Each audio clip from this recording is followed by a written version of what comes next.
Now, fair Hippolyta, are not you Allah? Hippolyta? Hippolyta?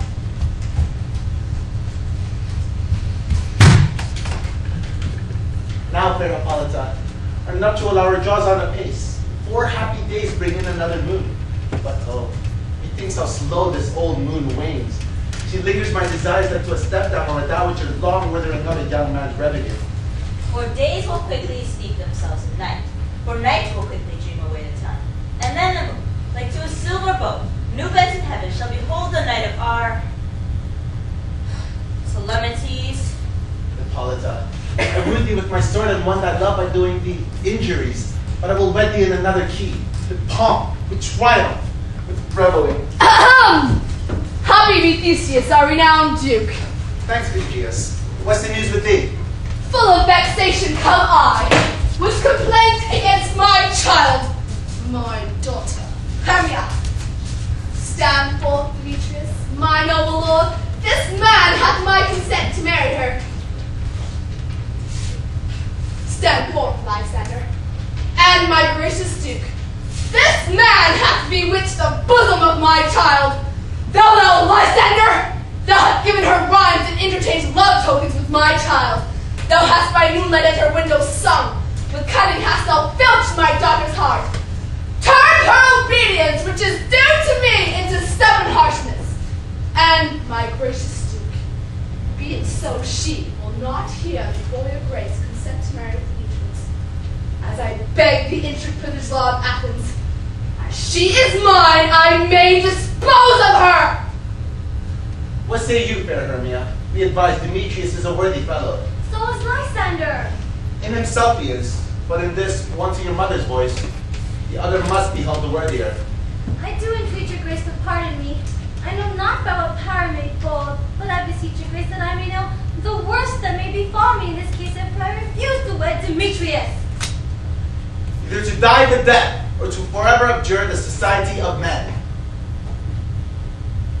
Therefore, fair Hermia, question your desires, know your youth, examine well your blood. Whether if you yield not to your mother's choice, you can endure the livery of a nun. So will I grow, so live, so die, my lord. Ere I will my virgin patent up unto his lordship, whose unwished yoke my soul consents not to give sovereignty. Take time to pause. And by the next new moon, the sealing day betwixt my love and me, upon that day either prepare to die, or to wed Demetrius as she would, or on Diana's altar to protest for high austerity and single life. Relent, sweet Hermia. Lysander, yield thy grace title to my certain right. You have her mother's love, Demetrius, and ye have Hermia's. You marry her. Sword from Lysander! Here we have my love, and what is mine, my love shall render him. And she is mine, and all my rights of her I do estate unto Demetrius. I am, my lord, as well derived as he, as well possessed. My love is more than his. My fortune is in every way as fairly ranked, if not with advantage, as Demetrius. And, which is more than all these folks can be, I'm beloved of Demetrius Hermia. So why then should I not prosecute my right? Demetrius, I'll vouch to his head, made love to Meter's daughter Helena, and won her soul. And she, sweet lady, dotes, devoutly dotes, dotes in idolatry on this spotted and inconstant man. I must confess that I have heard so much, and with Demetrius thought to have spoke thereof, my mind did lose it. But Demetrius, come, and come, Aegeus, I have some private schooling for you both. For you, fair Hermia, look you arm yourself to fit the fancies of your mother's will. The law of Athens yields you up, by which no means we may extenuate. Come, Hippolyta, what's here, my love? Demetrius and Aegeus, go along. With duty and desire, we follow you!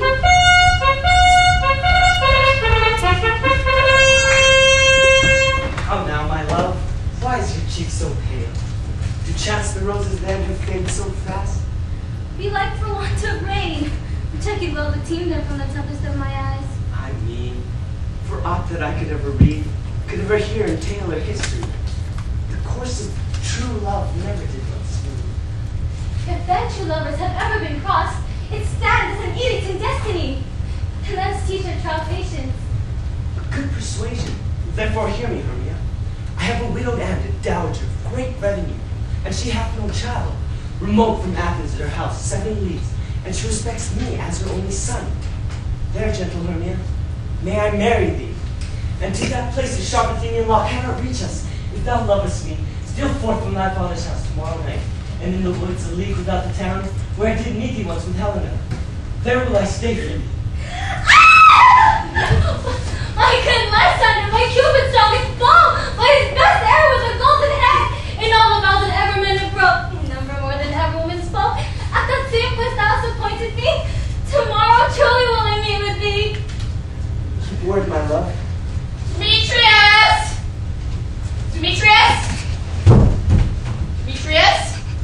Demetrius! Look, here comes Helena. Godspeed, fair Helena, whither away? Call you me fair? That fair good and saint Demetrius loves your fair. Oh, happy fair. Your eyes are lodestars, your tongue sweet air, more tunable than lark to shepherd's ear. When wheat is green, when hawthorn buds appear. Oh, teach me how you look, what art you sway the motion of Demetrius' heart. I frown upon him, and he loves me still. Oh, that your frowns to teach my smile such skill. I give him curses, yet he gives me love. Oh, that my prayers with such affection move. The more I hate, the more he follows me. The more I love, the more he hated me. His folly, Helena, is no fault of mine. None but your beauty, if that fault were mine. Take comfort, he no more shall see my face. Lysander myself shall fly this place. Before the time I did Lysander see, seemed Athens as a paradise to me. This time more graces than my love do dwell, that he has turned a heaven unto a hell. Helen, to your minds we shall unfold. Through Athens' gates we have devised to steal. And in the wood where often you and I, upon fair criminals' beds were wont to lie, emptying your bosom of our countless sweet. There, Lysander myself shall meet. And thence from Athens turn our eyes to seek new friends and stranger company. Farewell, sweet playfellow, pray thou for us, and good luck grant thee, thy Demetrius. Keep what Lysander will starve our sight from lovers' food till morn's deep midnight. I will, my Hermia. And Helen, and you, as you unheed Demetrius built on you.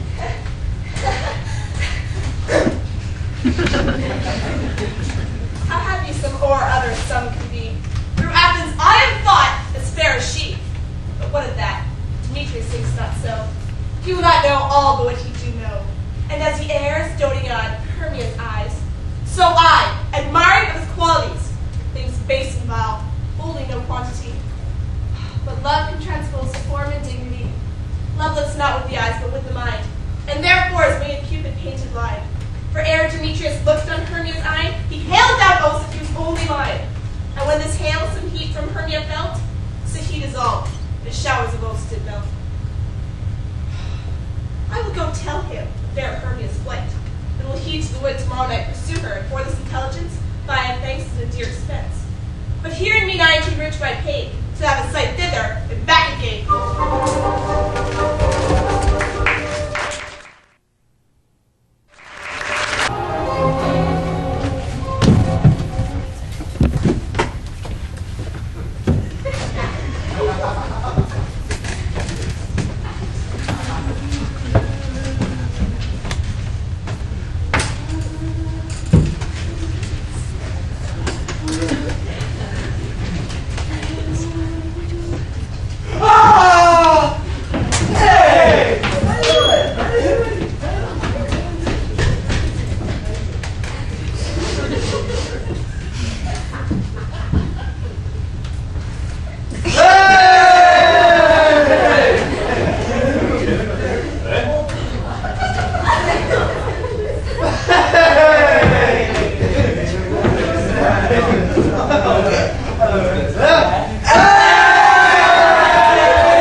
You are best to call them generally one by one according to the script.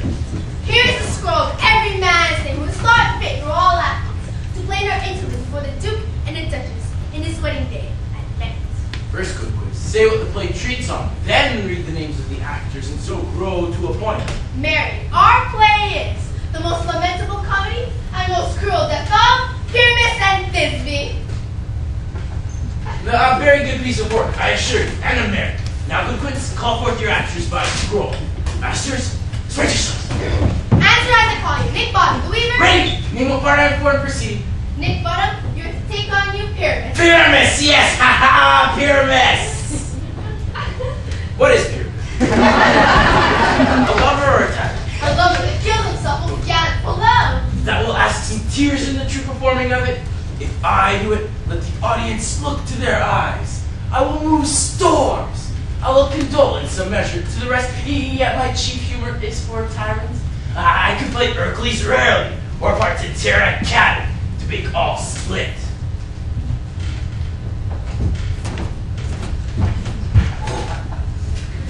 The raging rocks and shivering shocks shall break the locks of prison gates, and vivid scorn shall shine from far and make abhor the foolish hates.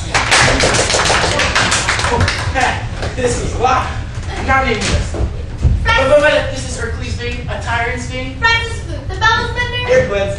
Francis Foot, you are to take on you Thisbe. What is Thisbe, a wandering knight? It is the lady of Pyramus must love. Hey, you don't play a woman. I'm here coming in. That's all one. You may play it in a mask, and you may speak as small as you will. And I may hide my face. Let me play Thisbe too. I'll speak in a monstrous little voice. Thisbe, Pyramus, lover dear, the Thisbe here, the lady here. You must play Pyramus. Thank you, Thisbe. Well, proceed. Robin Starling, the tailor. Hercules. Robin Starling, you must play Pyramus' father. Yes. Thomas not the tinker. What? Hercules. You, Thisbe's father. Myself, Thisbe's mother. Snug the joiner. You, the lion's part. And here I hope to play fitted. Have you the lines for it yet? Pray you, if it be, give it to me for... I'm so studied. You may do it extempore, for it is nothing but roar. Let me play the lion too. A roar that it will do any man's heart good to hear. A roar that I will make the Duke say, "Let him roar again! Let him roar again!" Too terribly that you would frighten the Duchess and the ladies, that they would shriek, and that were enough to hang us all. Oh, Agnes, every mother's son. I grant you, friends, that if you should frighten the ladies out of their wits, they would have no more discretion but me. But I will aggravate my voice, that I will roar you as gently as any sucking bird. I will run you into any night. Rather.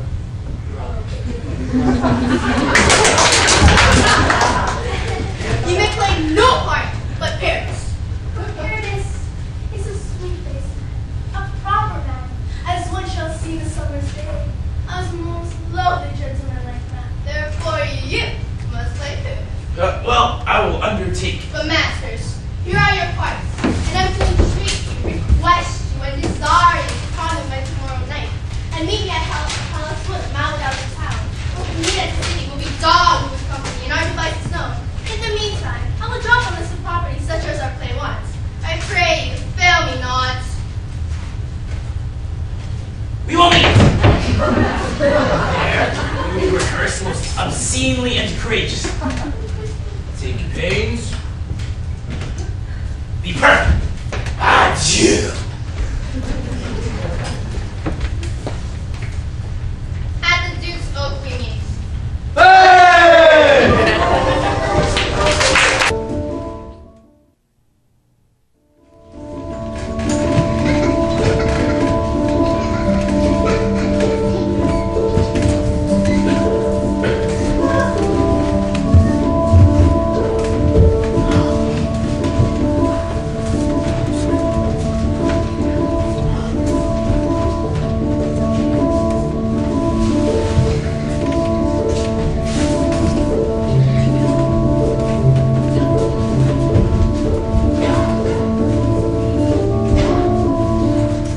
How now, mad spirit? Whither wander you?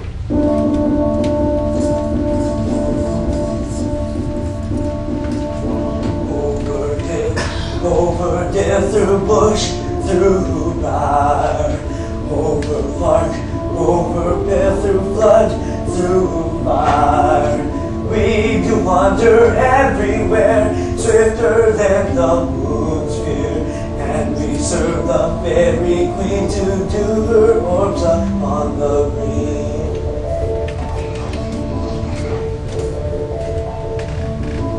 The cowslips tall, her pensioners be, in their gold coats fun to see. Those be rubies, fairy favors, in those freckles live their savors.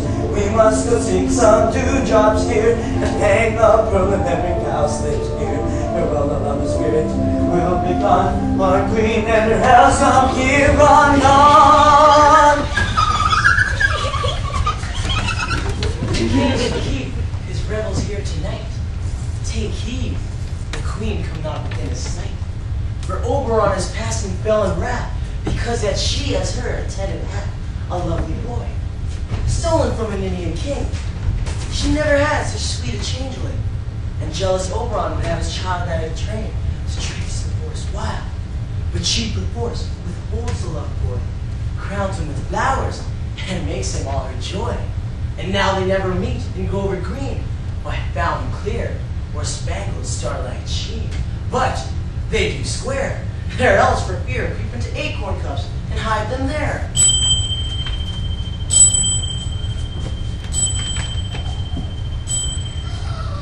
Either I mistake your shape, or make you quite, or else you are that shrewd and knavish sprite. Come, brother, good fellow, are not you he that fights the maidens of the villaging? Those that help Goblin call you and Sweet Pup. You do their work, and they shall have good luck. Are not you he?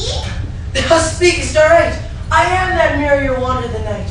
I jest to Oberon and make him smile, when I, a fat and bean-fed horse, beguile, nay, in likeness of a filly foal, the wisest man, telling the saddest tale. Sometime the 3 foot so mistake me, then slip I from her bum, and down topples she. And the entire choir holds their hips and laugh, and waxing in their knees, and mirth and swear that not a merrier hour was wasted there. But you and Fairy, here comes Oberon. And here my mistress would that he were gone.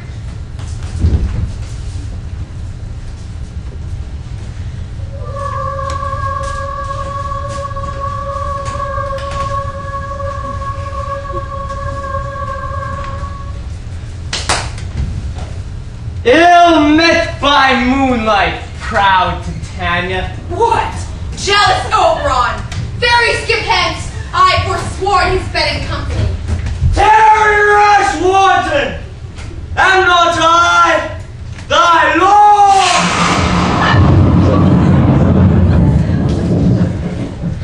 Then I must be thy lady.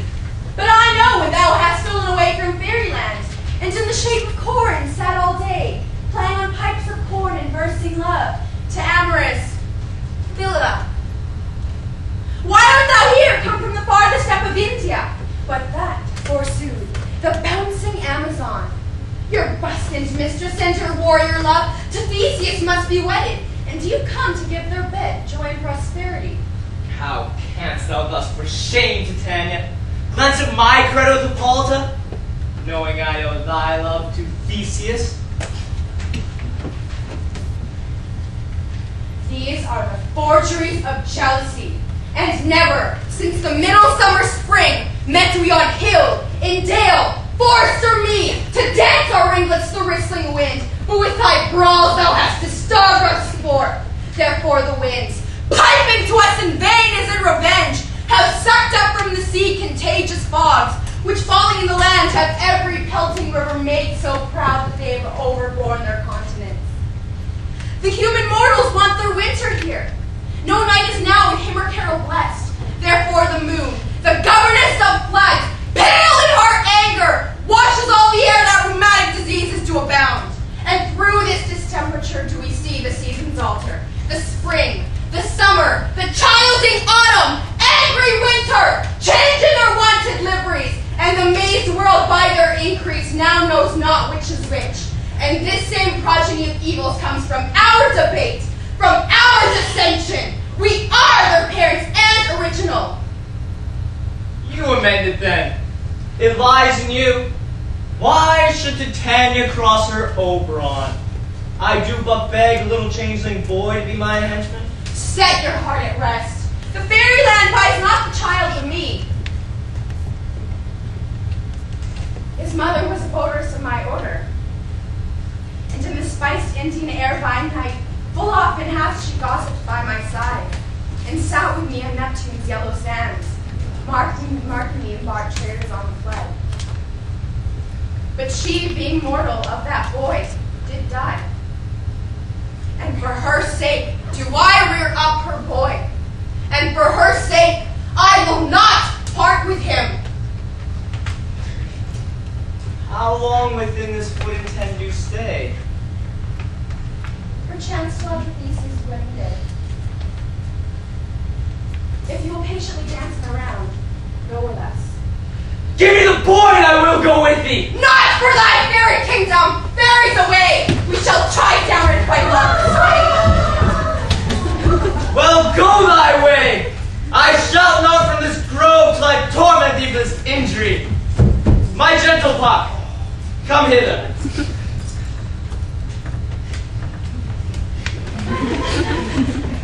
Thou rememberest since once I sat upon a promontory and heard a mermaid on a dolphin's back, uttering such dulcet and harmonious breath that the rude sea grew civil at her song, and certain stars shot madly from their spheres to hear the sea maid's music. I remember. That very time I saw, but thou couldst not, young Cupid loose his love shaft from his bow, as it should pierce 100,000 hearts. Yet marked I where the bolt of Cupid fell.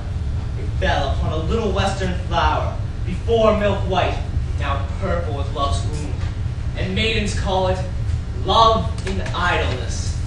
Fetch me this flower, the herb I strewed thee once, on sleeping eyelids laid, will make man or woman madly dote upon the next live creature that it sees.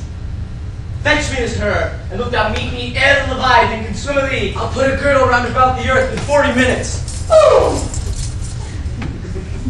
Having once this juice, I'll watch Titania when she is asleep, then place the liquor of it in her eyes.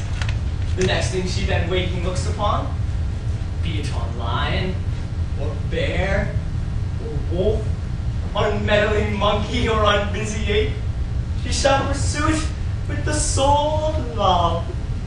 And ere I take this charm from off her sight, as I can take it with another herb, I'll make her render up her page to me. No! But who comes? I am invisible. And will over here. I love thee not! Therefore, pursue me not! Where is Lysander? Fair Hermia, the one I'll slay, the other slave me. Thou toldst me they were stolen unto this wood, and here am I, enwoed within this wood, because I cannot meet my Hermia. Hence, get thee gone, and follow me no more. You draw me, you hard-hearted adamant, but yet you draw not iron, for my heart is as true as steel. Leave me your power to draw, and I shall have no power to follow you. Do I entice you? Do I speak you fair? Or rather, do I not, in plainness, to tell you, I do not, nor I cannot, love you? And even for that, I love you more. I am your spaniel, and Demetrius, the more you feed me, I will fawn on you. Use me but as your spaniel, burn me, strike me, and let me lose me, only give me leave. I'm ready to say to follow you. What force or place can I beg in your love than to be used as you use your dog? Tap not too much the hatred of my spirit, for I am sick when I do look on thee. And I am sick when I look not on you. You do impeach your modesty too much.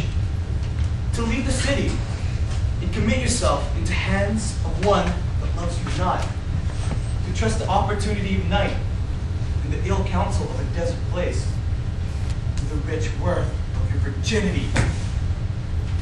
Your virtue is my privilege, for it is not night when I do see your face.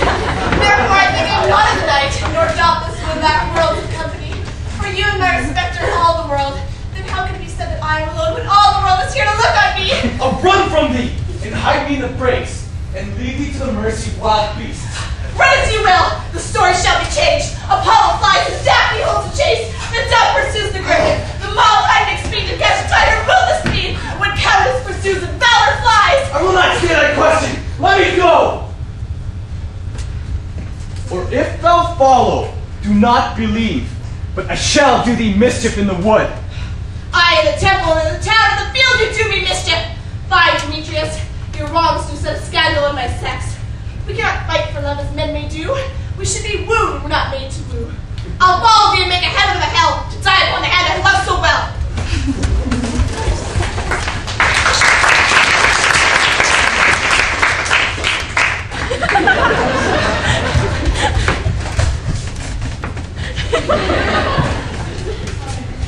Fare thee well, nymph. Ere he do leave this grove, thou shalt fly to him, and he shall seek thy love. Hast thou the flower there, welcome wanderer? There it is. I pray thee, give it to me.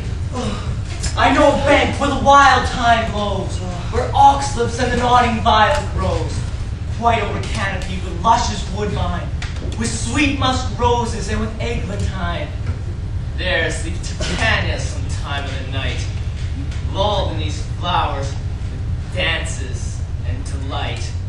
And there the snake throws her enameled skin, lead wide enough to wrap a fairy in. And with the juice of this, I'll streak her eyes, and make her full of hateful fantasies. Take thou some of it, and seek through this grove. A sweet Athenian lady is in love with a disdainful youth. Anoint his eyes, but do it when the next thing he espies may be the lady. Thou shalt know the man by the Athenian garments he hath on. Effect it with some care, that he may prove more fond on her than she upon her love. And look thou meet me ere the first cock crow. Fear not, my lord, your servant shall do so.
Come not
What thou seest when thou dost wake, do it for thy true love take. Love and languish for his sake, be it ounce, or cat, or bear, pard or boar with bristled hair. In thy eye that shall appear, when thou wakest, 'tis thy dear. Wake when some vile thing is near.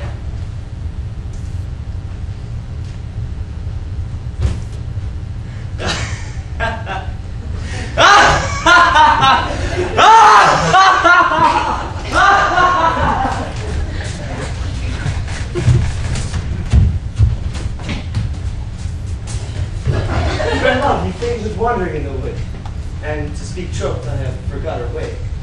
Well, rest this for me if you think it good, and tarry for the comfort of the day. Be it so, Lysander, find you out of bed, for I upon this bank will rest my head.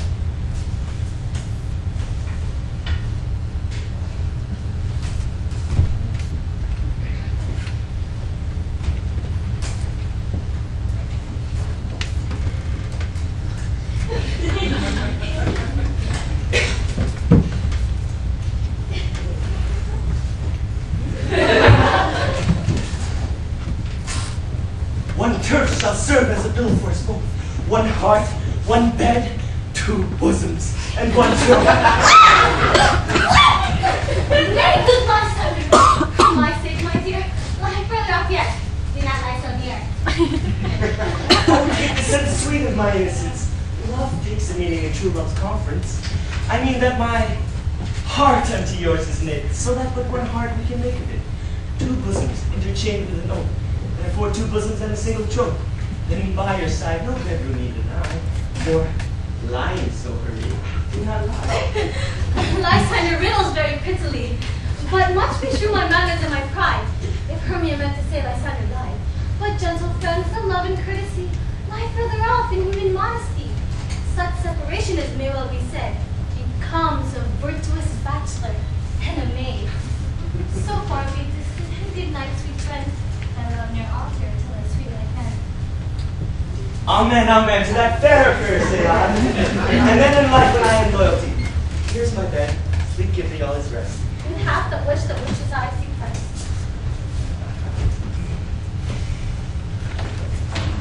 Through the forest have I gone. What Athenian found I none, on whose eyes I might approve this flower's force and stirring love. Night and silence! Wait! Who is here? Words of Athens you doth wear. This is he, my master said. Despised the Athenian maiden. And hear the maiden seeking sound. And dank the dirty ground. Pretty soul. She durst not lie to this slack love. This kill courtesy. Churl, upon thy eyes I throw all the power of this charm with oath.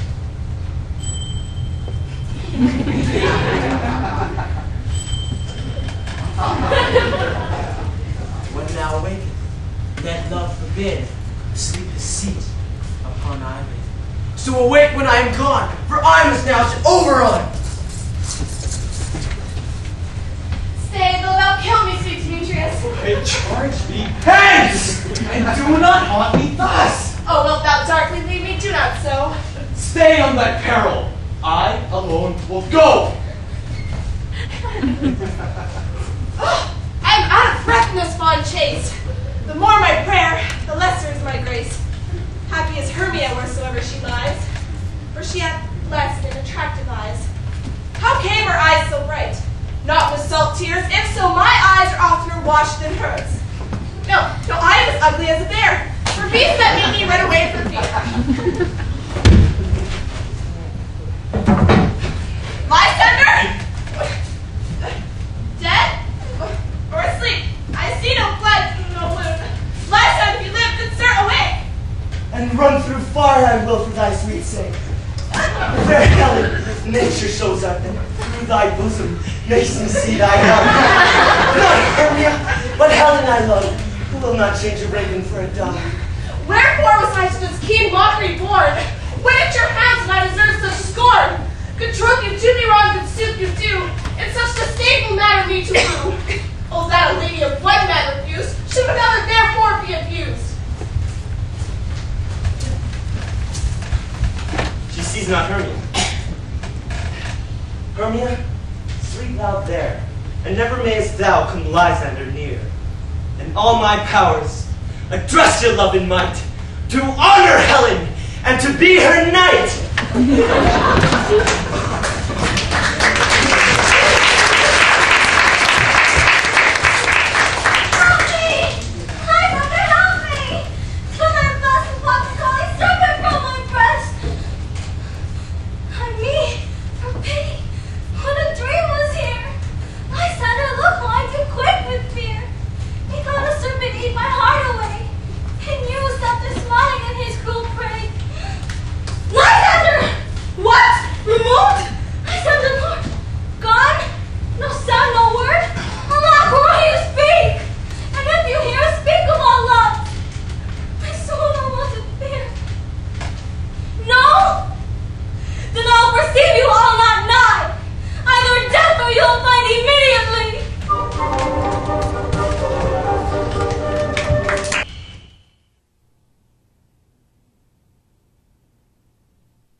Are we all met?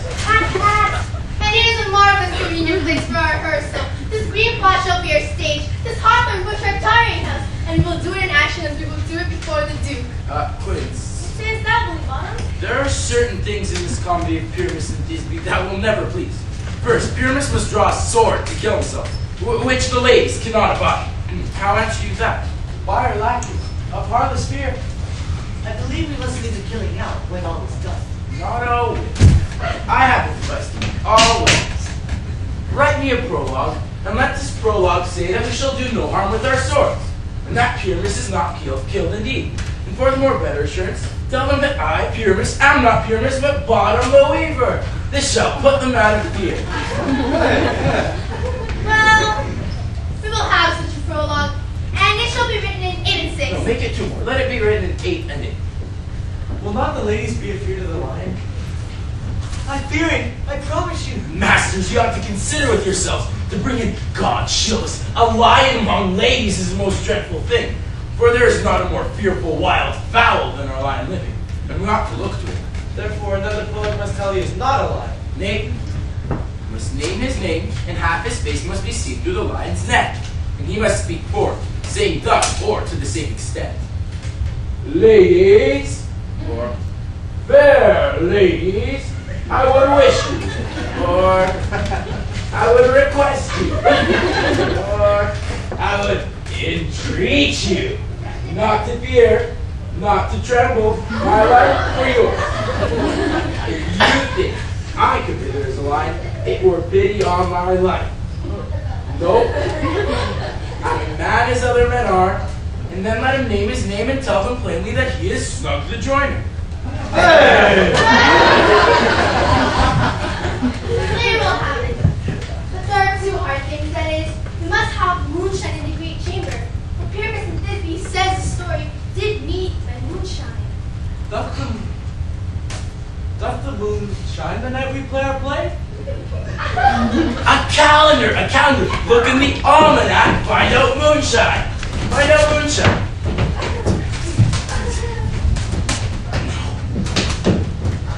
Hey!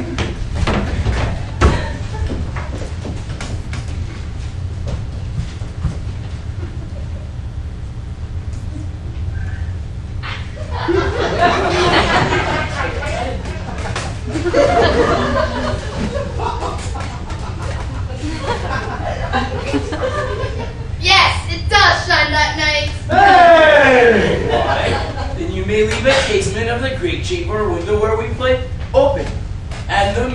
shining at the casement.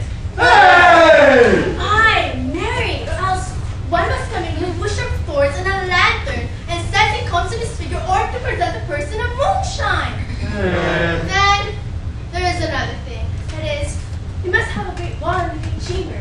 For Famous and Thisbe says the story did talk in the chink of a wall.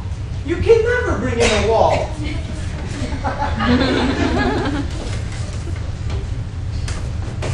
Aha!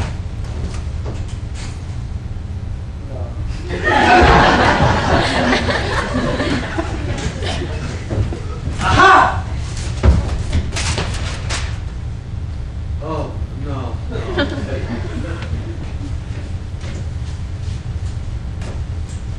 Aha! What sayest thou, Bottom? Some man or other must present Wall. He must have some plaster or some loam or some rough cast about him to signify Wall. And he must hold his finger thus, and through that cranny shall Pyramus and Thisbe whisper. Well, it shall be so. Come, sit down. Every mother's son and rehearse your report.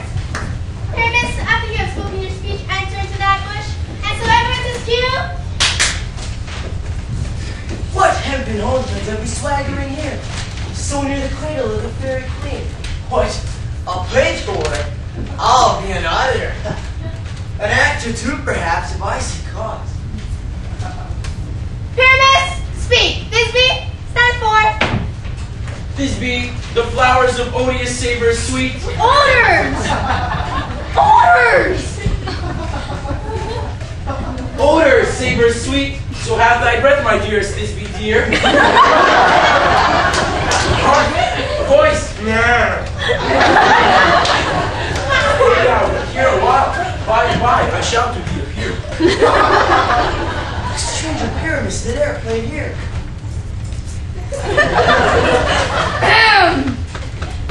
Must I speak now? Aye, Mary, must you? For you must understand he goes but to a sea and noise and is to come again. Oh, sweet Pyramus. Most little white of you. You are like the red rose having a young fire. Pretty juvenile and ink most lovely hue. As true as horse and yet would never tire. I'll beat thee, Pyramus, at Ninny's tomb. 9 man. Why, you must not speak that yet, that you answer to Pyramus. You speak all your parts at once, cues and all. Pyramus! Your cues fast. It is never tire. As true as horse and yet would never tire. Pyramus! Thisbe, if I were bear.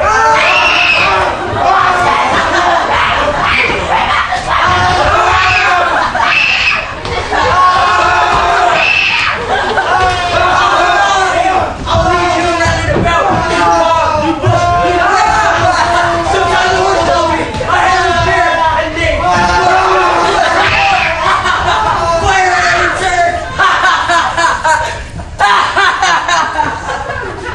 Why do they run away? This is nearly enough to make me appear.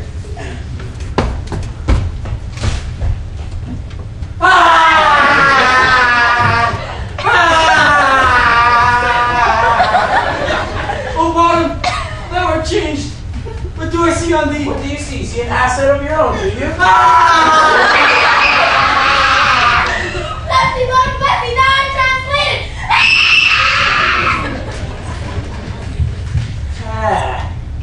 I see their knavery. This is to make an ass of me.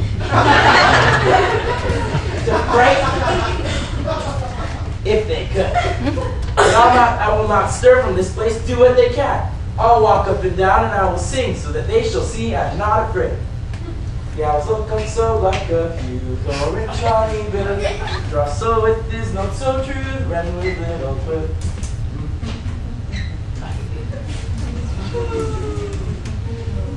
Angel wakes me from my flowery bed. Pinch the sparrow and the lark. And the market dare not answer me. For who had so said, is it to so foolish a bird? Who would give a bird the lie though he cry cuckoo never so? I pray thee, gentle mortal, sing again. Mine ear is much enamored of thy note, so is mine eye enthralled to thy shape. And thy fair virtues before stocks moving on the first view to stay, to swear, I love thee. Methinks, mistress, you should have little reason for that. But yet, to say the truth, reason and love keep little company together nowadays. The more pity some honest neighbor not make them friends. Thou art as wise, but thou art beautiful. Not so, neither. But if I had enough to get out of this wood, I'd have enough to serve my own turn. Out of this wood do not desire to go.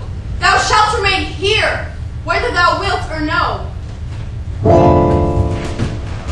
I am a spirit of no common rate.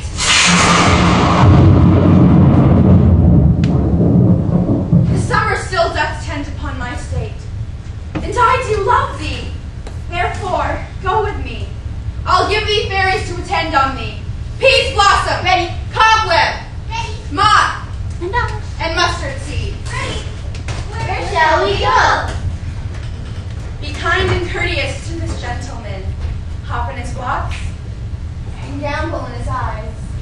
Feed him with apricots and dewberries, with purple grapes, green figs, and mulberries, and pluck the wings from painted butterflies to fan the moonbeams from his sleeping eyes.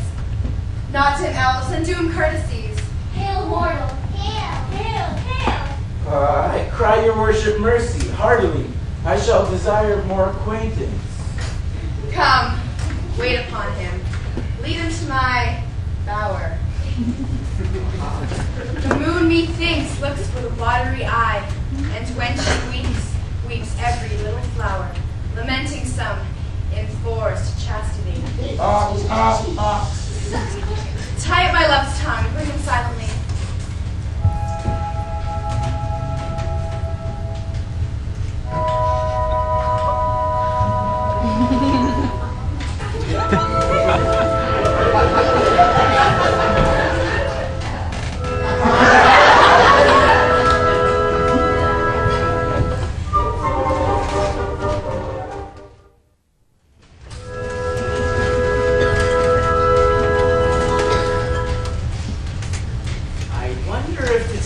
Be awake yet.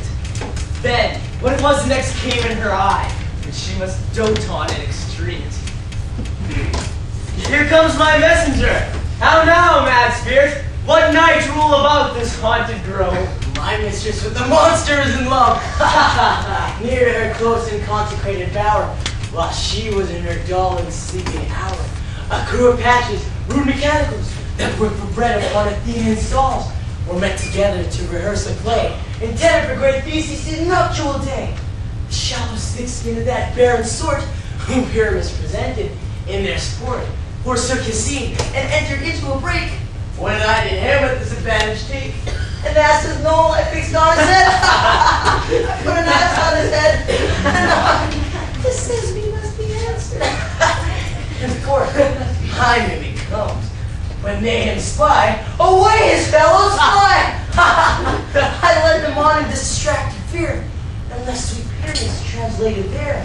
So when that moment came to pass, Titania waked, and straightway loved an ass! She loved an ass! Oh! An ass on his head! Oh. This falls up better than I can find.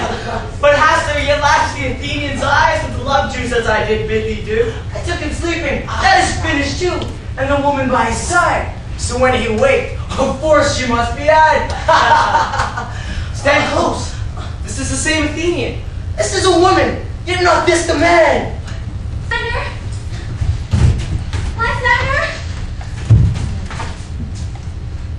Oh, why rebuke you him that loves you so? Lay breath so bitter on your bitter foe. Now I but chide, but I should use thee worse, for thy fear has given me cause to curse. If thou hast slain Lysander in his sleep, big or should the plunge in the deep and kill me too.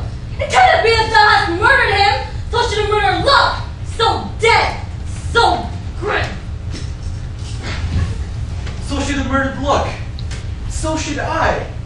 Pierce through the heart with your stern cruelty. Yet you, the murderer, look as bright as clear. Yonder Venus in her glimmering sphere. What's this to my Lysander? Where is he? Good Demetrius, wilt thou give him me? I'd rather give his carcass to my hounds. Thou jealousy thus the bounds of man's patience. Hast thou slain him then? If so, be never numbered among men. You spend your passion on a misprized mood. I am not guilty of Lysander's blood, nor is he dead, for aught that I can tell. I pray thee, tell me then that he is well. And if I could, what should I get there for? A privilege never to see me more, and from thy hated presence part thyself. See me no more, whether they be dead or no. There's no following her in this fierce vein. Here, therefore, for a while I will remain. For sorrow's heaviness doth heavier grow. For debt, banquet sleep doth sorrow owe. Which now, in some slight measure it will pay, if for his tender care I make some stay. What hast thou done? Thou hast mistaken quite, and laid the love Jews on some true love's sight. Of thine this prison must perforce ensue. Some true love turn it, and not a false turn it true. Then fate overrules. Then one man holding troth, a million fail, confounding oath on oath. About the wood, go swifter than the wind, and Helen of Athens wilt thou find. All fancy 6 years and pale of cheer, with sighs of love that cost the fresh blood dear. By some illusion, see thou bring her here. I'll charm his eyes against she doth appear. I go, look how I go, swifter than the arrow from the Tartar's bow.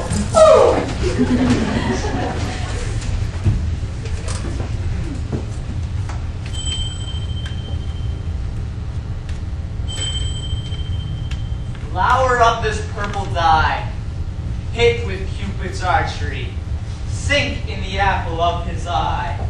When his love he doth espy, let her shine as gloriously as the sky. When thou wakest, if she be by, beg of her for remedy. The captain of her ferry band, Helen is here at hand, and the youth is stood by me, pleading for a lover's fee. Shall we their fond pageant see? Lord, what fools these mortals be! Stand close. The noise they make will cause Demetrius to awake. And we'll two at once from one, and must needs be sport alone. And these things you best please me, that befall posture scenes. Why should you think that I should mourn scorn? Scorning to vision never coming tears. Look, when thou I weep, and thou so born in honor to thee all truth appears. How can these things in me seem scorn to you? Bearing the badge of faith to prove them true. You do advance your cunning more and more. When truth kills truth, O devilish holy prey, these vows are Hermia's, will you give her o'er? I had no judgment when to her I swore. Nor none in my mind, now you give her o'er. Demetrius loves her, and he loves not you. Oh, Helena! Goddess! Nymph! Perfect, divine! To what, my love, shall I compare thine eye? Crystal is muddy, oh how ripe in show! Thy lips, those kissing cherries, tempting grow. Thou holds up thy hand, oh let me kiss. This princess of pure white, the seal of bliss.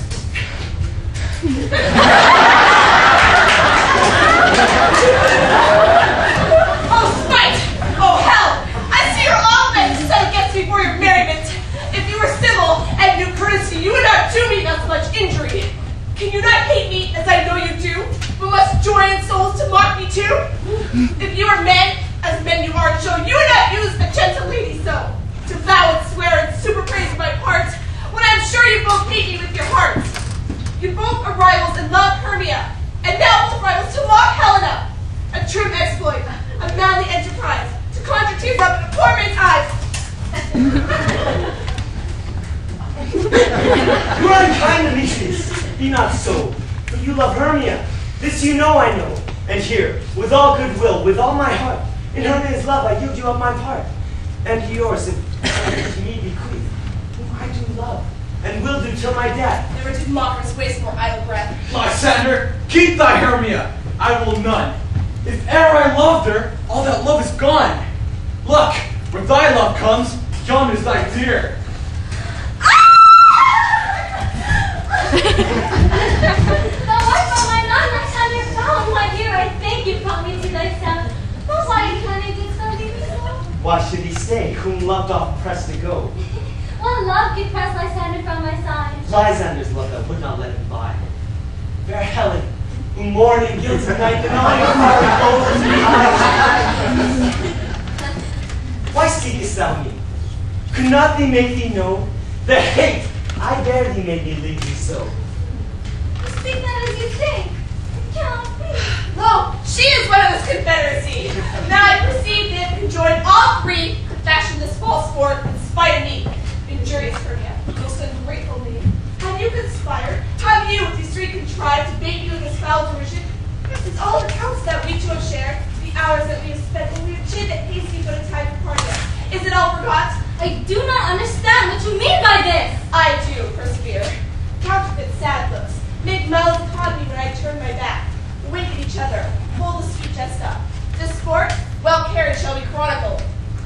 If you have any pity, grace, or manners, do not make such an argument.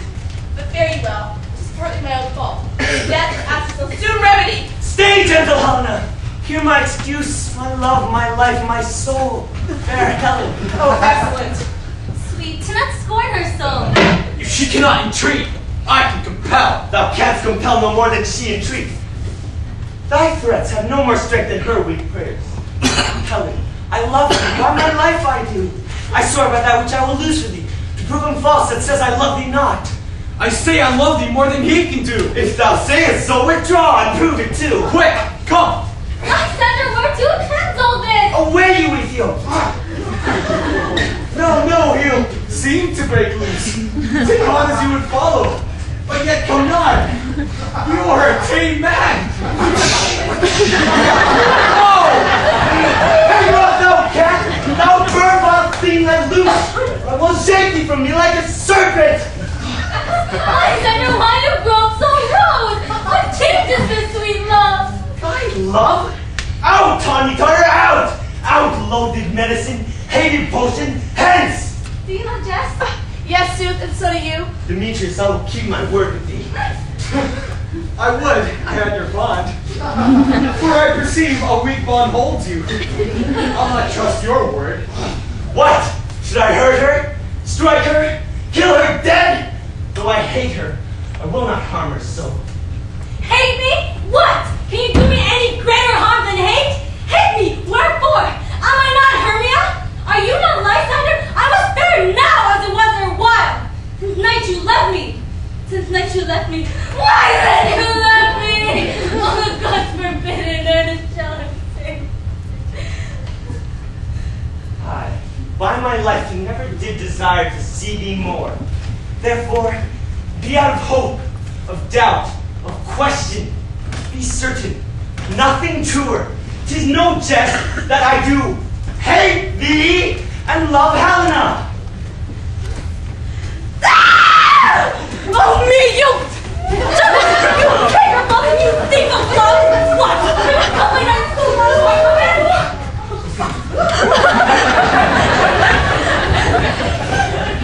Why, in vain, have you no modesty, no maiden shame? What, will you tear impatient answers from my gentle tongue? Fine, you counterfeit, you puppet, you! Puppet? That way goes the game. Now I perceive that she had made compare between her statures, with her personage, her tall personage, her height, where Susha prevailed with him. And how you grown so high in his esteem, because I'm so dwarfish and so low? How low am I, the painted maypole? Speak! How low am I? I am not yet so low that my nails can reach onto thine eyes! I pray though you mock me, gentlemen, let her not hurt me. I must never curse. I have no gift at all in Jewishness. I have a right mate for my cowardice. You perhaps may think because she is something lower than myself that I can match her. Lower? Hark again! Be not afraid, she shall not harm thee, Helena. No, sir, shall not. Don't you take her part. She is angry, she is keen and shrewd. She was a vixen when she went to school, and though she be but little, she is fierce. Little. Nothing but low and middle. How can you suffer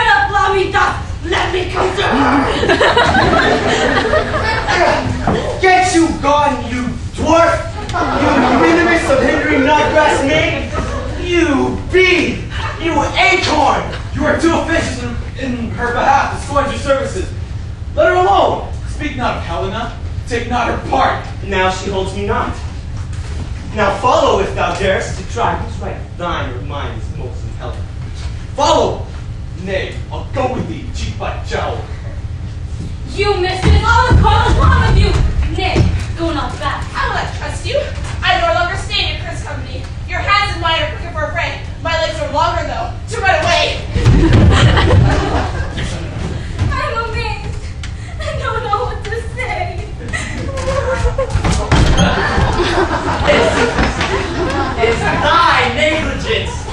Still thou mistakest, or else committest thy knaveries willfully. Believe me, King of Shep, I mistook. Did you not tell me I must know the man by the Athenian garment he hath on? And so far blameless proves my enterprise, that I have anointed an Athenian's eyes. And so far glad am I at so to sort, that Mr. Jangling, I esteem a sport. Thou seest these lovers seek a place to fight. High, therefore, Robin, overcast the night. The starry welkin cover thou anon, with drooping fog as black as Acheron. And lead these testy rivals so astray, as one come not within another's way. And like to Lysander, sometime frame thy tongue, then stir Demetrius up with bitter wrong, and sometime rail thou like Demetrius. And from each other look thou lead them thus, till o'er their brows death counterfeiting sleep, with leaden legs and fatty wings doth creep. Then crush this curve into Lysander's eyes, whose liquor hath this virtuous property, to take from thence all air with his might, and make his eyeballs roll with wanton sight. When they next wake, all this derision shall seem a dream and fruitless vision. Then back to Athens shall the lovers wend, with league whose date till death shall never end. Will I in this affair do thee employ? I'll to my queen and make her Indian boy. And then I will her charmed eye release from monsters' view, and all things shall be peace. My fairy lord, this must be done with haste. For nights with dragons cut the clouds full fast, and yonder shines Aurora's harbinger.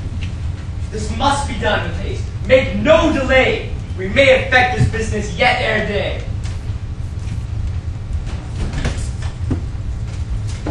Up and down, I will lead them up and down. I am feared through field and town.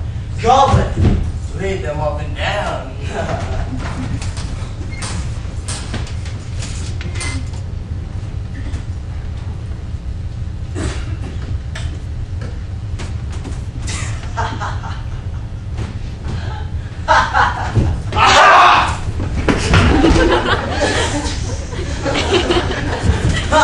Here comes one. Where art thou, proud Demetrius? Speak thou now! Here, villain, join and ready. Where art thou? I will be with thee straight! Follow my voice to plain ground. Ah! Lysander! Speak again! Thou runaway? Thou coward? Where art thou? Speak! In some bush? Where doth thou hide thy head? Thou art a coward. Art thou bragging to the stars, telling the bushes that thou lookest for wars and wilt not come? Come, recreant, come, thou child. I'll whip thee with the rod. He is defiled that draws a sword on thee. Yea, art thou there? Follow me. We'll try no manhood here. Ugh! He goes before me and still dares me not. When I come where he calls, and then he is gone. The villain is much lighter heeled than I followed fast. Faster did he fly. Fallen am I, in dark uneven way. Will rest me here come thou gentle day. But if for once thou show me thy great light, I'll find beauties, revenge his spite. Ho, ho, ho, coward. Why comest thou not? Abide me, if thou darest. For well I wot thou runnest before me, shifting every place. darest not stand. You look me in the Face! Where art thou? Come hither, I am here. Nay then, thou mockest me, if ever I thy face by daylight see. Now go thy way, faintness constraineth me to measure out my length on this cold bed. Our day's approach, look to be visited. Oh, weary night, a long and tedious night at faith thy hour. Shine comforts me so that I may back to Athens by daylight, from these that my poor company detest. And sleep, that sometimes shuts up sorrow's eye, steal me walk to no company.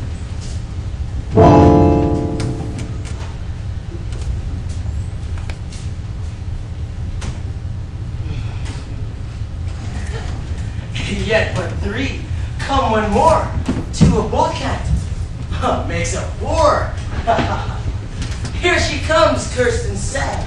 Cupid is a knavish lad, thus to make poor females mad. Never so weary, never so in woe, bedoubled with the dew and torn with briar. I can no further crawl, no further go. My legs can keep no pace with my desire. Here will I rest me till the break of day. Heaven shield Lysander, if they mean afraid. On the ground, sleep sound, I'll apply to your eye, gentle loving remedy.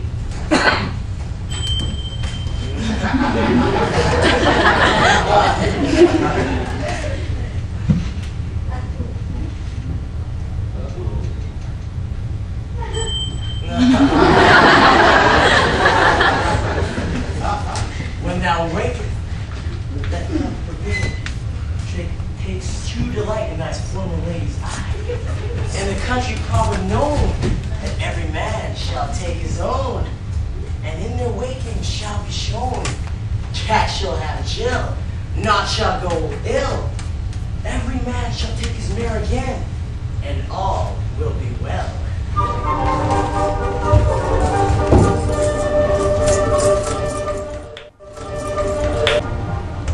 Come, sit thee down upon this flowery bed, while I thy amiable cheeks employ, and stick musk roses in thy sleek smooth head, and kiss thy fair large ears, my gentle joy. Where's Bees Blossom? Ready? Scratch my head, Bees Blossom. Where's Mistress Cobweb? Ready? Mistress Cobweb, good mistress, get your weapons in hand and kill me your edged humblebee on the top of a thistle. And good mistress, bring me the honey bag. Do not fret yourself too much in this action, good mistress.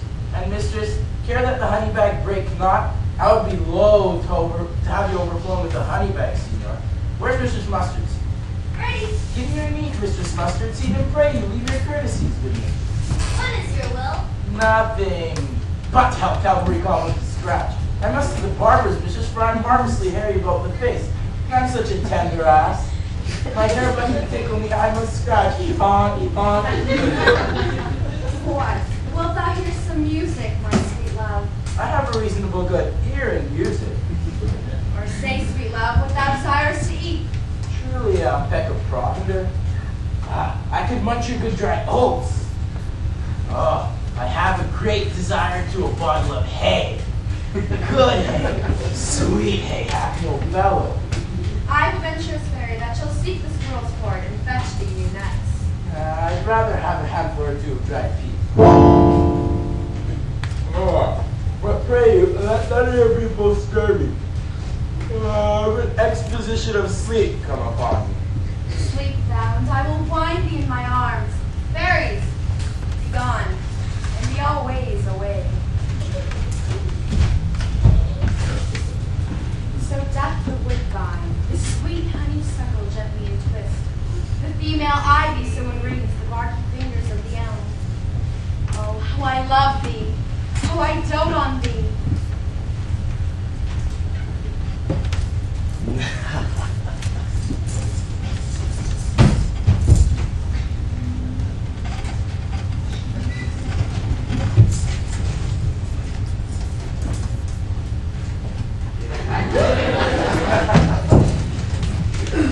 Welcome, good Robin.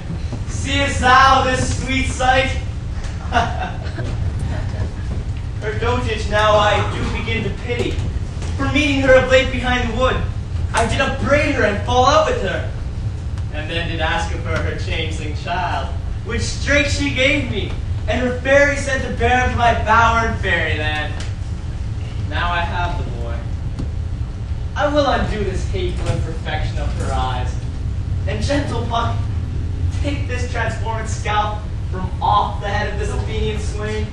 Did he, awakening when the others do, make all back to Athens to gain repair, and think nothing more of this night's accidents, but as the fierce vexation of a dream. But first, I will release the fairy queen.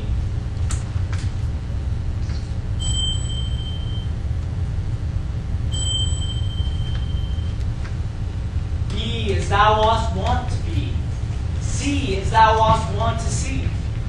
Dian's bud or Cupid's flower hath such force and blessed power. Now, my Titania, wake you, my sweet queen.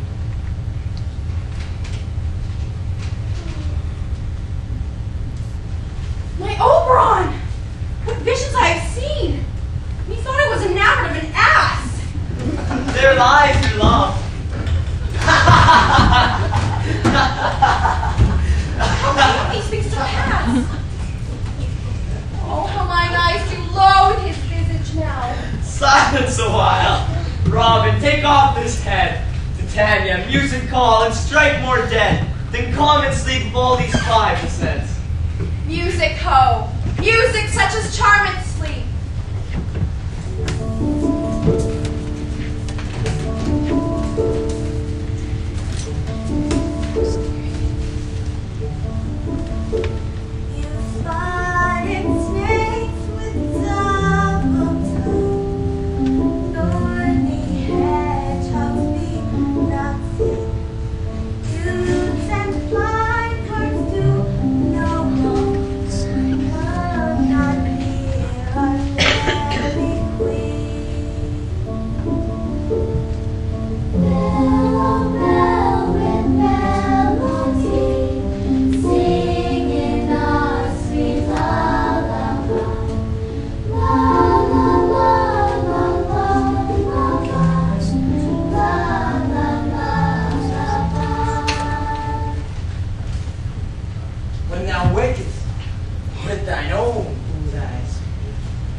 Now thou and I are new in amity, and will tomorrow night solemnly dance into Theseus' house triumphantly, and blessed to all fair prosperity. There shall the pairs of lovers be wedded with Theseus, all in jollity. My fairy king, attend and mark. I do hear the morning lark. Then, my queen, in silence sad, chirp we after the night's shade. We the globe can compass soon, swifter than the wandering moon. Come, my lord, and in our flight, tell me how it came this night, that I sleeping here was found, with these mortals on the ground.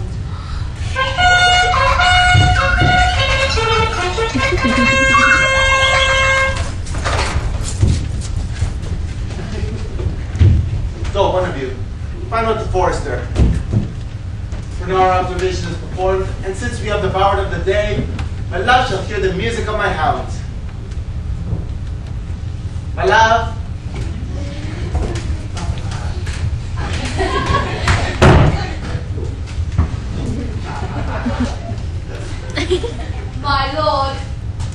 My lord, this is my daughter here asleep, and this Lysander, this Demetrius, this Helena, old Meter's Helena. I wonder of their being here together. Good morrow, friends. St. Valentine's is past. Begin these woodward but the couple now. Pardon, my lord. Pray you all stand up. I know you two are rival enemies. How comes this gentle concord in the wood that hatred is so far from jealousy?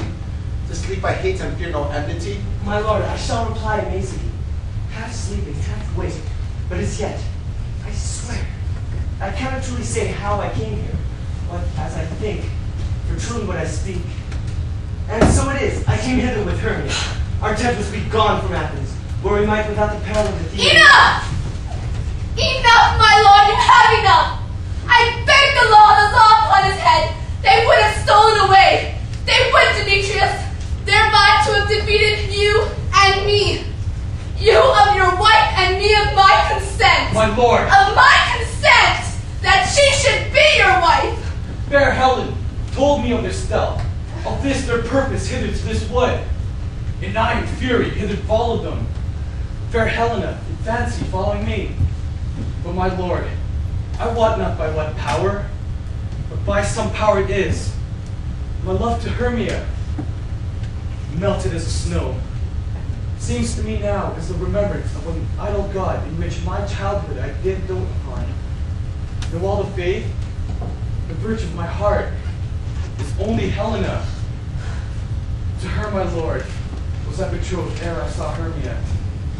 But like in sickness, that I loathe this food, but as in good health, it's come to my natural taste. Now I do wish it, love it, long for it, and will forevermore be true to it.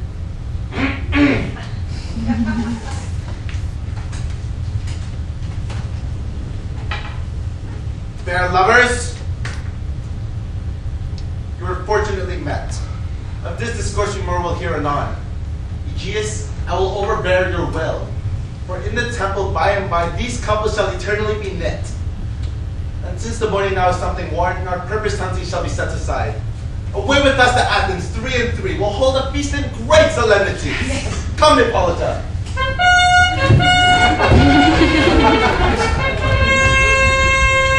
These things seem small and undistinguishable, like far-off mountains turning to clouds. He thinks I see these things with parted eyes, and everything seems double. So many things, and I have found Demetrius like a jewel, mine own and not mine own. Are you sure that we are awake? It seems to me that yet we sleep, we dream. Do not you think the Duke was here and bid us follow him? Yay! And my mother and Hippolyta. And he did bid us follow to the temple. Why then, we are awake. Let's follow him. And by the way, let us recount our dreams.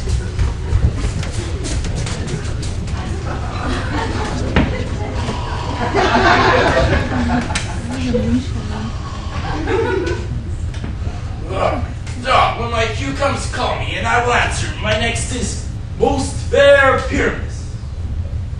Hey ho! Wits, Loot the bellows vendor, snout container, starveling.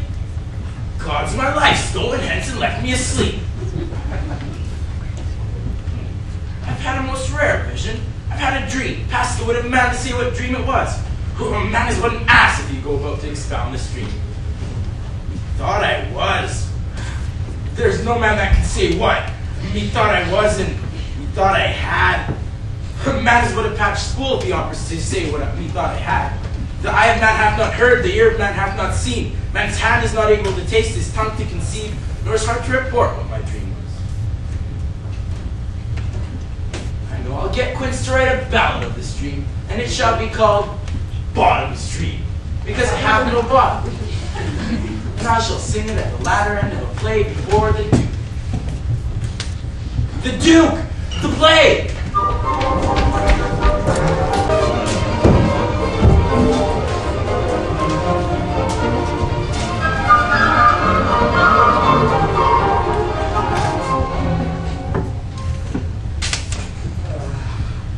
Have you sent to Bottom's house? Has he come home yet? He cannot be heard of. Out of doubt he is transported. He come not, the play is marred. Goes on forward, doth it? It is not possible. There is no man in all Athens able to destroy Pyramus than he. Masters! Masters! The Duke is coming from the temple. There are 2 or 3 lords and ladies more married. Had our sport gone forward, we had all been made men. Oh, sweet holy violence. So he lost 6 pence a day during his life. He cannot escape 6 pence a day. And the Duke had given him 6 pence a day to play Pyramus with all he had. He would have deserved it. 6 pence a day! Pyramus or nothing.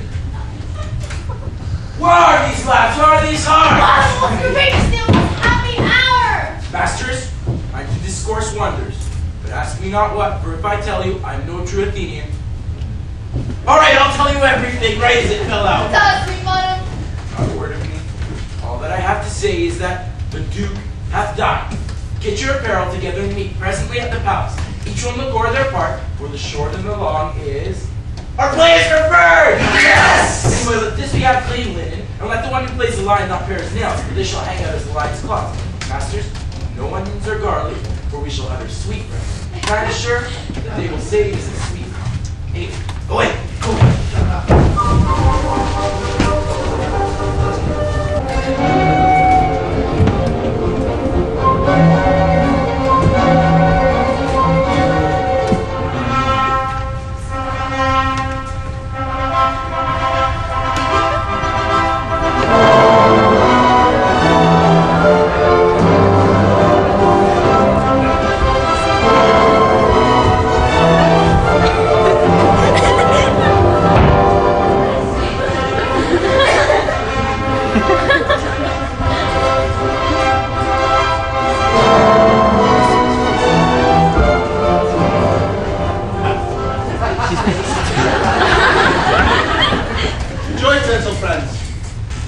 Days of love accompany your hearts. More than to us, waiting your royal walks, your board, your bed.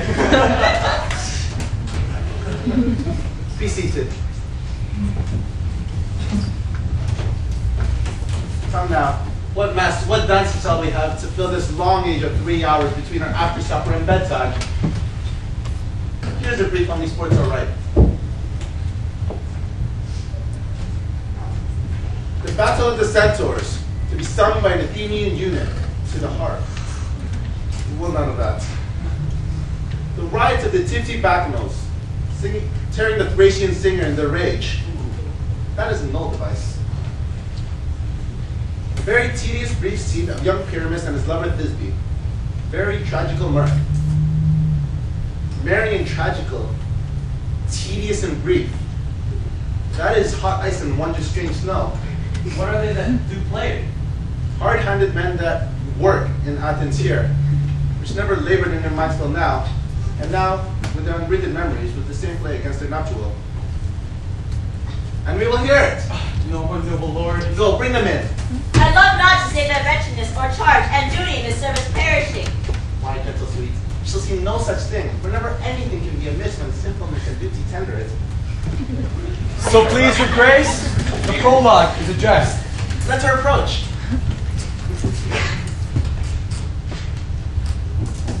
If we offend, it is with our goodwill that you should know we come not to offend, but with goodwill, to show our simple skill. That is the true beginning of our end. All for your delights, we are not here. You should here repent you. The actors are at hand, and by this show you shall know all that you would like to know. This woman doth not stand upon points. Her speech is like a tangled chain. Nothing prepared but all disorders. Who's next? Gentles, chance you wonder at the show, but wonder on, till truth make all things plain. This man is Pyramus, if you should know. This beauteous lady, Thisbe, is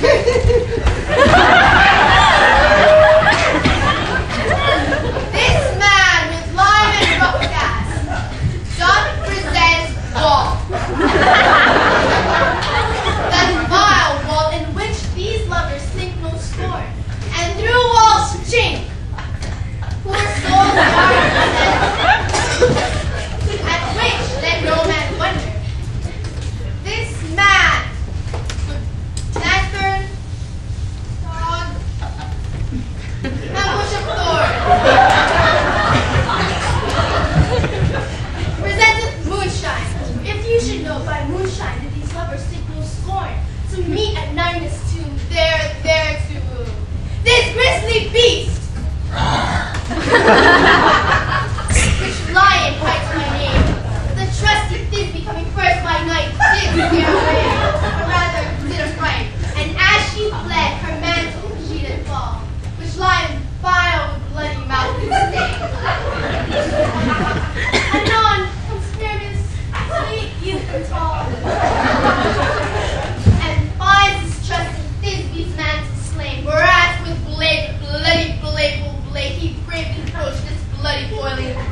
And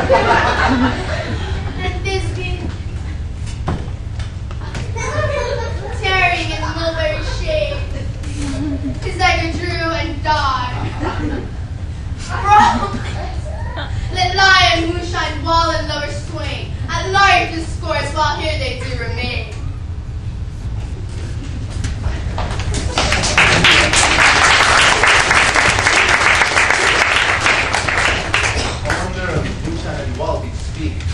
No wonder, my lord. One line may, when many asses do.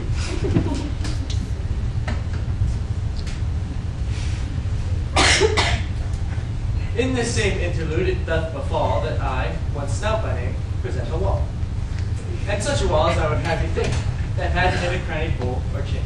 Through which the lovers, Pyramus and Thisbe, did whisper often very secret. This gloam, this rough cast, this stone doth show, that I am that same wall, the truth is so. This cranny is right and sinister, through which the fearful lovers are to whisper. Would you desire lime and hair to speak better? It is the wittiest partition that ever I heard discourse, my lord. Oh, grim-looking night! O night with you so black! O night whichever art when day is not! O night, alack, alack, alack! Now wall, oh sweet lovely wall, that stands between your father's ground and mine. Thou wall, oh sweet and lovely wall, show me thy cheek to blink me with mine eye. Thanks, goody, so I'll show you well for this. But what do I see? Your Thisbe do I see? Oh, wicked wall, do I see no place? Cursed be thy stones for thus deceiving me. The wall, methinks, being sensible, should curse again. No, in truth, sir, he should not. Deceiving me is Thisbe's trick. She is to enter, and I to spy her through the wall. You shall see. It shall fall pat as I told you.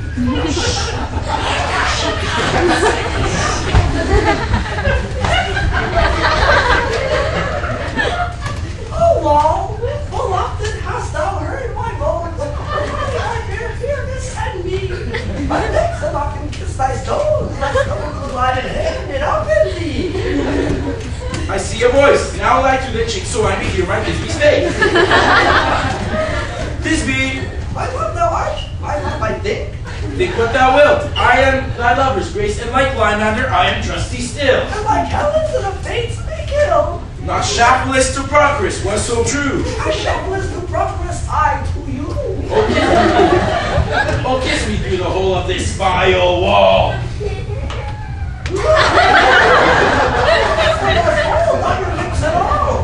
Will thou at Ninny's too meet me straight away? Thy life, thy death, may come without delay.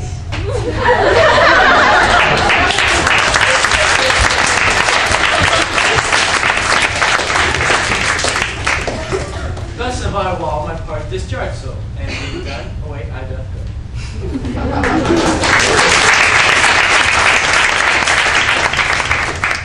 This is the silliest stuff ever I have heard. The best of this kind are the shadows, and the worst are no worse than imagination to mend them. Then it must be your imagination then, and not theirs. If we imagine them no worse than they do of themselves, they may pass for excellent men. Here come two noble beasts in, a man and a lion.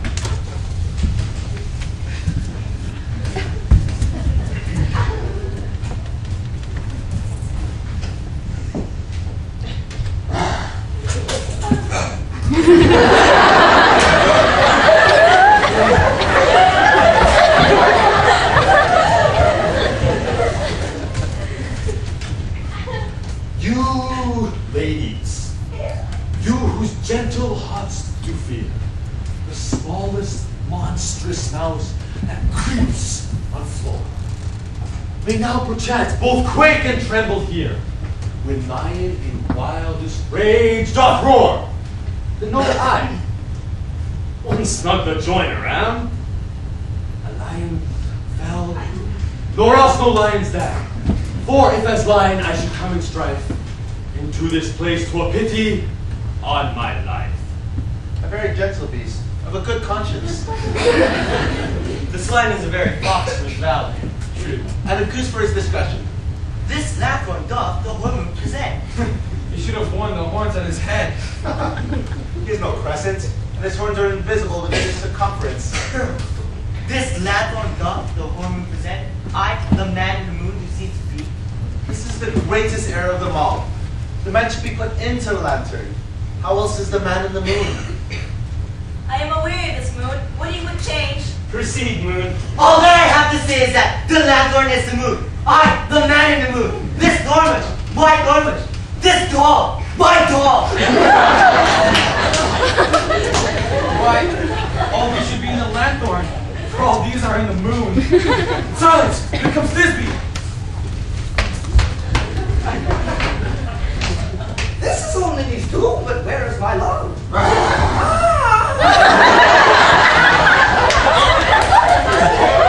Well worn, right? Well run, Thisbe. Well shown, moon. Truly the moon shines with a good grace. Well nosed, Lion. And so the line vanished. And then came Pyramus. Whoa! Sweet moon, I thank thee for thy sunny beams. I thank thee, moon, for shining now so bright. For by thy gracious golden glittering gleams, I take the truest Thisbe's sight. But stay, O smite, but mark, poor knight, what dreadful dole is here? Eyes do you see? How can it be? O dainty duck, O dear. Thy mantle good. What? Stained with blood! Approach, ye furies fell. Fates, come, come, the threaded thrum, quail, crush, conclude, and quell. This passion and the death of a dear friend would go near to make a man look sad. Oh, wherefore didst thou lion spring, for lion bile hath here deflowered, my dear, which is, no, which was the fairest dame that lived, that loved, that liked, that looked with cheer. Come, tears confound, out sword and wound, the pap of Pyramus. I got the left pap, where the heart thought.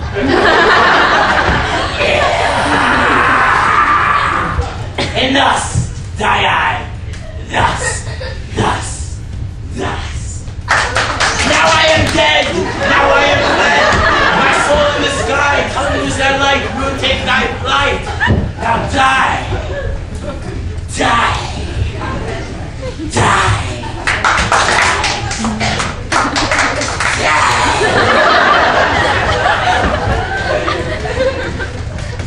With the help of a surgeon, he might yet recover. How chance moonshine is gone before Thisbe comes back and finds her lover. She will find him by starlight. Here she comes, and her passion ends the play. Methinks she should not use the goblin for such appearance. I hope she will agree. She has smiled already with those sweet eyes. Asleep, my love? What? Dead, my dove? Oh, Pyramus, arise! Speak, speak, quite dumb. For two, must cover thy sweet eyes. These my lips, this cherry nose, his yellow cowslip cheeks are gone, are gone. Lovers may moan, his eyes are as green as things. Oh, sisters three, come to me. His hands are as pale as milk. Lay there indoors, sits I'm sure that shears his thread of silk. Come, not a word. Come, trusty sword. Come, lay my breast in view. Ah!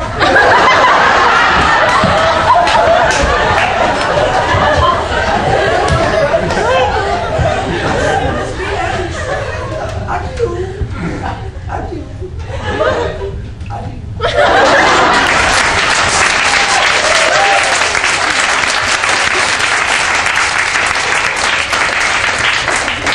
Moonshine and Lion are left to bury the dead. Aye, and wall too. No.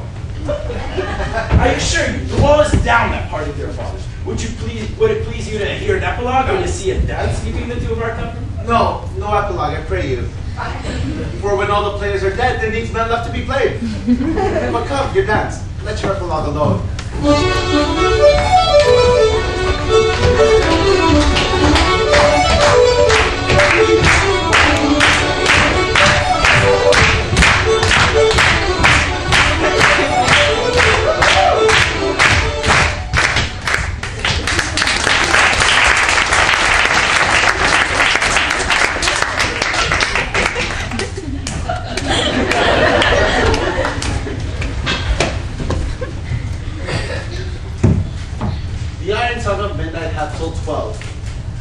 bed. 'Tis almost fairy time.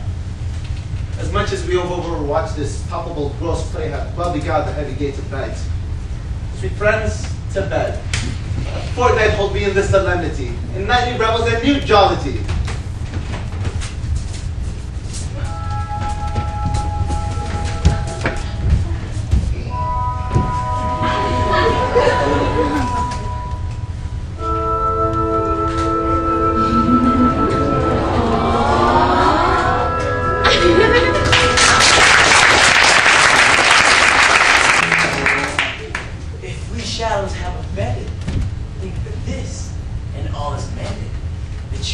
Slumbered here, while these visions did appear.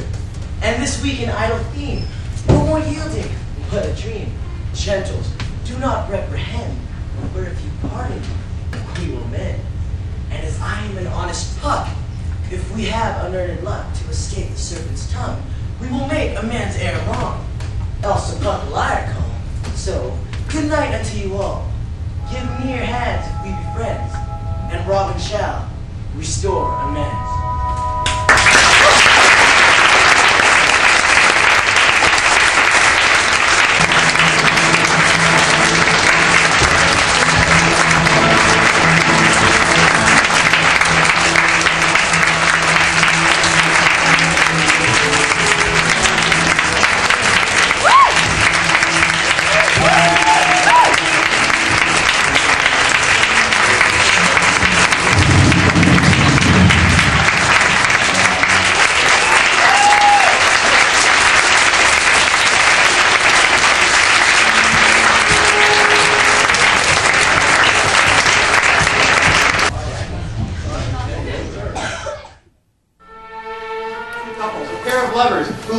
Very much. And you're going to see another couple who have some troubles, have some problems. You know, normally in the real world, sometimes it works out, sometimes it doesn't. But in this world that you're going to see, this world of a forest, a magical forest, and the moon, they're going to have some help and some magic. You're going to see some magical beings. You're going to see elves and fairies. You're going to see magical flowers that make people fall in love with other people. You know, I hope you enjoy it. Basic cues in place for tomorrow, but nothing too fancy because we don't have time today. And we'll perfect our cues from 6 to 10 tomorrow. I think, why don't you say that to the camera? Get the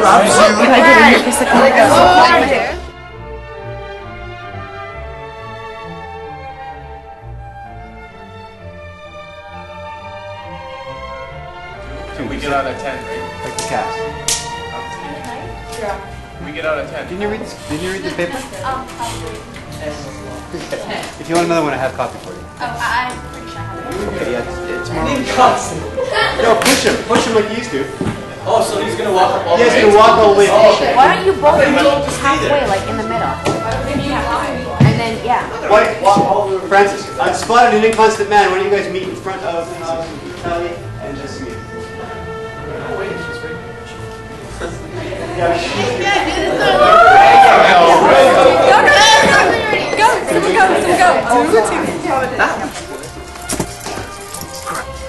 Taking a little too long for meditation.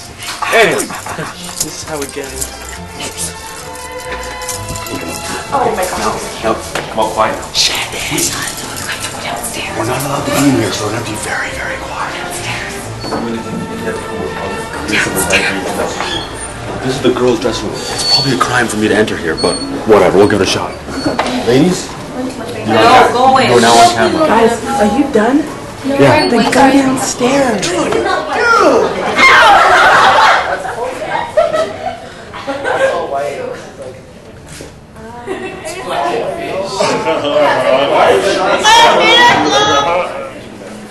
Okay, what do you want me to do after fall?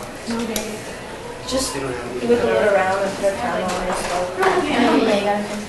Oh, that all? Made love to Neither's daughter Helen, and won her soul. And she, sweet lady, dotes, devoutly dotes in idolatry on this spotted and inconstant man.